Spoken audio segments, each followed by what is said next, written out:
श्री गणेशाय नमः। जय श्री गणेशा। ओम नमः शिवाय। श्री गुरुदेव दत्त। जय श्री कृष्णा। शादी के लिए कुंडली मिलान, मैच मेकिंग, विवाह योग का योग्य समय, नौकरी, व्यवसाय, करियर इत्यादि विषयों के बारे में यदि आप मुझसे कंसल्टेशन पाना चाहते हैं, बातचीत करना चाहते हैं, तो इस नंबर पर आप मुझे कांटेक्ट कर सकते हैं। धन्यवाद। सभी प्रत्यक्ष और अप्रत्यक्ष गुरुजनों को मेरा सादर नमन और धन्यवाद। मुझे बेहतर जीवन के लिए एक फॉर्मूला, एक सूत्र ख्याल में आया। वो ये इस प्रकार है: आध्यात्मिक बातें, कथा, चर्चा प्लस आध्यात्मिक बातों से सीख प्लस भगवान की भक्ति प्लस अपना कर्म, कार्य या ड्यूटी इस जिसे हम कहते हैं, यदि इन सब को अगर हम मिलाए तो हमें बेहतर जीवन मिल सकता है। मैं यहाँ पर बेहतर जीवन कह रहा हूँ, सर्वगुण संपन्न जीवन नहीं कह रहा हूँ। तो अब हम यहाँ क्या करने वाले हैं? नंबर 1, आध्यात्मिक बातों पर, कथाओं पर चर्चा करने वाले हैं। ठीक है, सो लेट अस स्टार्ट। तो यहाँ हम आध्यात्मिक बातों पर चर्चा करेंगे। उसमें हम श्री कृष्ण का जीवन चरित्र के बारे में चर्चा करेंगे। वैसे तो भगवान श्री कृष्ण के कई रूप हैं, जैसे बाल कृष्ण, बाल गोपाल, माखन चोर, गोवर्धनधारी, रास बिहारी, एक राजनीतिज्ञ के रूप में राजनीतिज्ञ, कूटनीतिज्ञ, एक योद्धा, प्रेमी, पति, गुरु, मित्र, सखा, कई सारे रूप हैं। अद्भुत लीला, अद्भुत संदेश।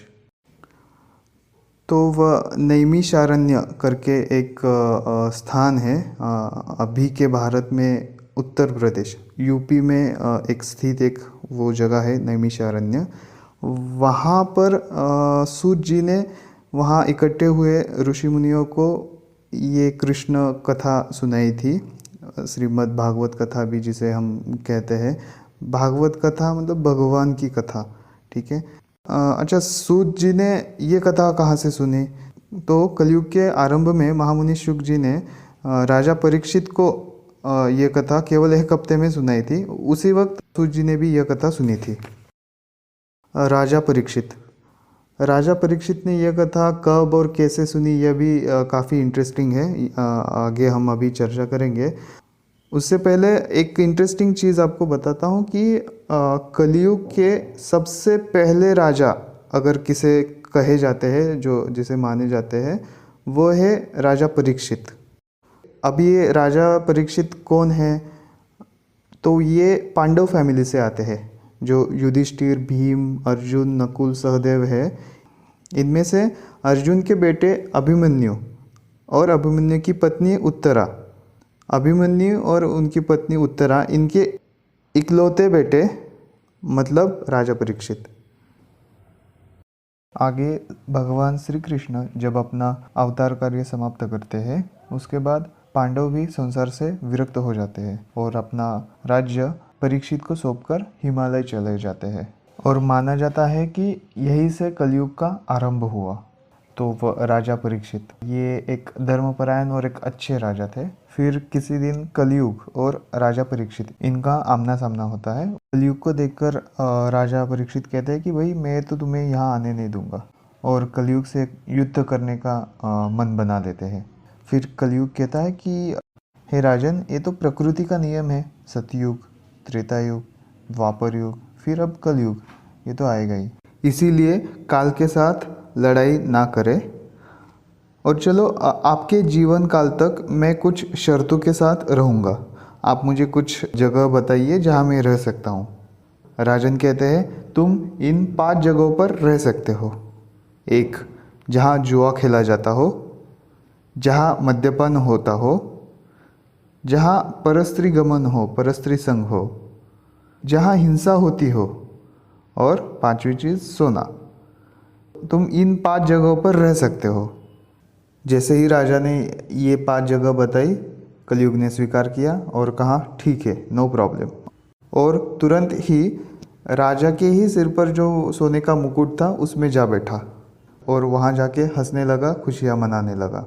अब वहाँ जाकर उसने राजा की बुद्धि को पकड़ा, बुद्धि को भ्रष्ट किया। उस दिन राजा परीक्षित शिकार के लिए बहुत भटके थे, उनको बहुत भूख प्यास लगी थी। तो वो घूमते घूमते शमीक ऋषि के आश्रम पहुँचते हैं। वहाँ पर शमीक ऋषि ध्यान में लीन थे। आश्रम में पहुंचकर शमीक ऋषि से पानी मांगते हैं। तो वह शमीक ऋषि तो वह ध्यान में लीन थे, अब पानी कौन देगा। अब जो ये कलयुग बैठा था सिर में, इसने अपना काम करना चालू कर दिया। राजा के मन में आया, अरे ये शमीक ऋषि तो मेरा अपमान कर रहे हैं, ये तो पाखंडी है, ढोंगी है, राजा का आदर नहीं कर रहे, इसीलिए इसका वध करना चाहिए। राजा ऋषि को मारने ही वाले थे, तब राजा के अच्छे संस्कारों ने उसे रोक दिया, पर क्रोध में तो थे ही। तो वह इधर उधर देखते हैं, एक मरा हुआ सांप उनको दिखाई देता है। तो वो क्या करते हैं, उस मरे हुए सांप को शमीक ऋषि के गले में डाल देते हैं और चले जाते हैं।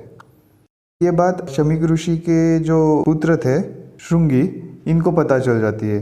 तो श्रृंगी बिना सोचे समझे सीधा राजा को श्राप ही दे देते कि तक्षक नाग के काटने से राजा की 7 दिन में मृत्यु हो जाएगी, ऐसा शाप दे देते। शमीक ऋषि को जब ये बात पता चलती है कि श्रृंगी ने राजा को ऐसा शाप दिया है, तो श्रृंगी को कहते हैं कि अरे ये तुमने अच्छा नहीं किया, कली ने राजा की बुद्धि थोड़ी देर के लिए हर ली थी, तो उसे इतना बड़ा दंड देने की आवश्यकता नहीं थी, ये अच्छा नहीं हुआ।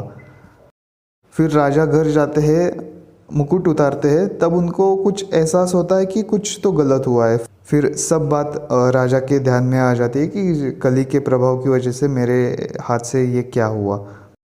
शमीक ऋषि भी राजा को मिलने के लिए राजा के पास आते हैं। तो राजा बड़ी प्यार से उनका स्वागत सत्कार करते हैं, उनके पैर धोते हैं और उनके कहने से पहले ही वो अपना अपराध मान्य करते हैं कि मुझसे अपराध हुआ है, मुझे माफ़ करें और आप जो दंड देना चाहे आप मुझे दे सकते हैं, ऐसा राजन शमीक ऋषि जी से कहते हैं। अब शमीक ऋषि क्या कहते हैं कि राजन, तुम तो महात्मा हो, जो हुआ वो कलयुग के प्रभाव की वजह से हुआ, मैं तुम्हें कुछ दंड नहीं दूंगा, उल्टा जो तुम्हें दंड दिया गया है उसे अगर हो सके तो वापस लेता, लेकिन मैं ऐसा नहीं कर पाऊंगा। और राजा को जो शाप दिया गया है उसके बारे में राजन को बताते हैं और कहते हैं कि सिर्फ 7 दिन है तुम्हारे पास, तुम अपना परलोक सुधारने का प्रयास कर लो, ऐसा कहकर वो चले जाते हैं। तो राजा बड़े चिंतित हो जाते हैं। राजन अपने गुरु के पास जाते हैं और गुरु से पूछते हैं कि जो 7 दिन में मृत्यु से मिलने वाला हो उसे परलोक सुधारने के लिए क्या करना चाहिए। गुरु कहते हैं कि इसका एक ही ऑप्शन है, सिर्फ भक्ति का मार्ग। और भक्ति का सरल साधन क्या है, भक्ति कैसे कर सकते हैं, तो इस बारे में गुरु वेदव्यास ने लिखा है कि जो फल तपस्या, योग और समाधि से नहीं मिल सकता, कलयुग में वही फल सिर्फ केशव कीर्तन, हरि नाम कीर्तन, कृष्ण नाम कीर्तन, श्री कृष्ण की लीलाओं का गान करने से, हरि नाम संकीर्तन करने से सहज ही मिल जाता है।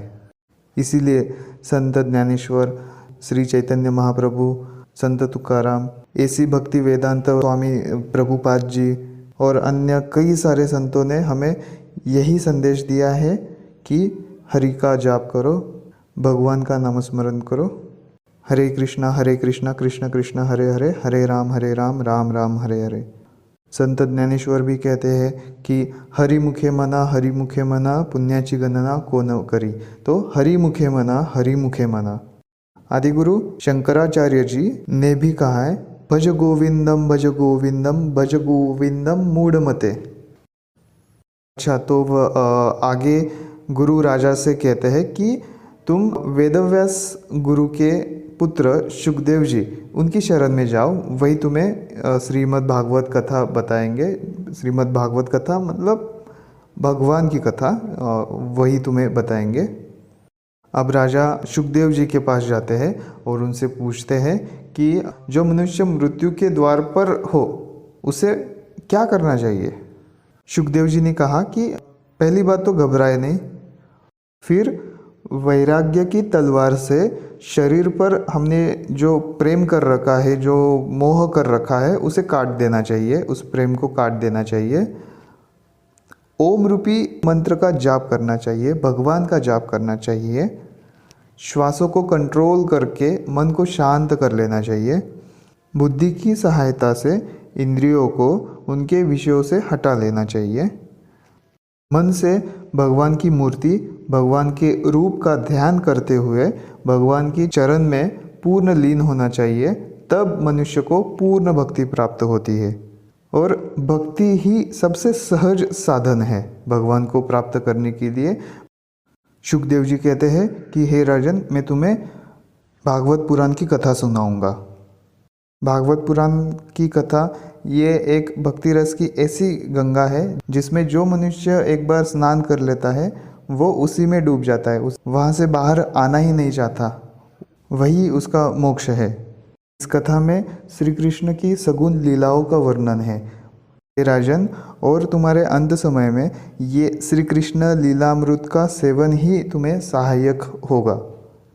शुकदेव जी राजा परीक्षित को ये सारी बातें बताते हैं और आगे श्री कृष्ण की कथा, द्वापर युग, कंस, इन सब के बारे में बताना शुरू करते हैं।